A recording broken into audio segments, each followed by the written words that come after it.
Hey, Corpus Christi. So we're out here at St. Margaret of Scotland in Foley. This week we're celebrating vocations, talking about vocations, praying for vocations. So I thought it'd be a good idea to introduce you to someone who was really inspirational in my vocation journey.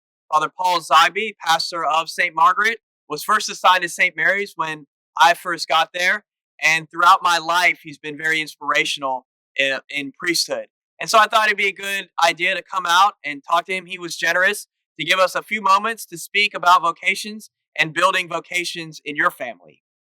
I just want to ask you, Father, what influenced you to become a priest? I guess one of the great influences was a priest I met early on in high school, named Father Gorman. I probably ate 10,000 pounds of pizza with Father Gorman. So it was a time when you were a kid, I could take you all out. We went out on Friday, Saturday, even Sunday nights. Had other friends, but just high school friends. But Father Gorman was able to really hang out with the boys and just got to see a priest in a normal way of living. Loved him. He was a great priest in confession. He had said a beautiful mass, gave a great homily, but really just being with the priest was sort of in a social setting, in a normal setting, was a great influence for me. Yeah, that's great.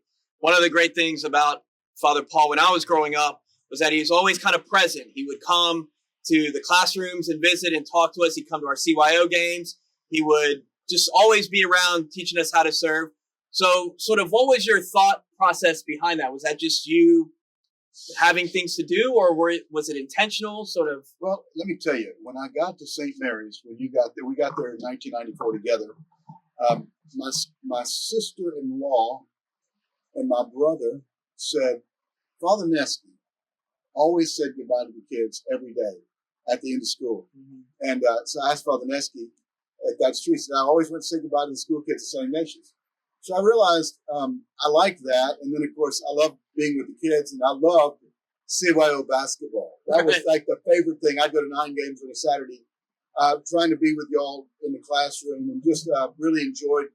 As a young priest, you're not charged with all this administration. You can just do pastoral work. Right. And that was a great joy of my young life as a priest. And I still try to go to St. Benedict's, our grade school, but it's in Alberta, so it's hard for me to get there. But every time I go, I'm just charged up. Yeah. Even as a priest who's been ordained a while. Right. That's great.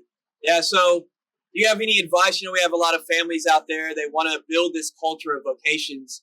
So what would you tell them, those looking to build that culture?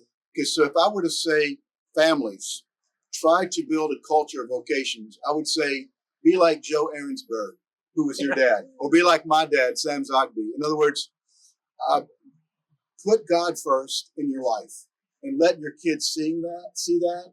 Your dad was in church every morning for a holy hour at 6 o'clock. My dad had a habit of prayer every morning in the house. I just went to visit my nephew, who has 3 children and 1 on the way. And when you walk in that house, God is first. The children know about God because their parents read them beautiful books, the scriptures, a mass book about the saints. So little things, teaching your children that God is so real that you can pray to him every day, but letting kids see you pray. Right. By your example is probably the most important thing that any mom or dad can do. Also, it's not weird for a child to consider being a priest or a religious sister or brother, and just helping them to understand that is a normal consideration for any devout Catholic child. So we want to thank Father Zoghby for giving up his time to speak to us about vocations. And remember, as he was saying, vocations are an intentional thing, right? We have to live intentionally holy lives. We have to inspire others to consider this life. So I would encourage you to really do that in your daily life. Live for vocations. Build up that culture in our school, at our church, in our family. Be intentional with those things. I encourage you to pray for vocations, especially this week, and join me in celebrating vocations during our National Vocations Week. God bless.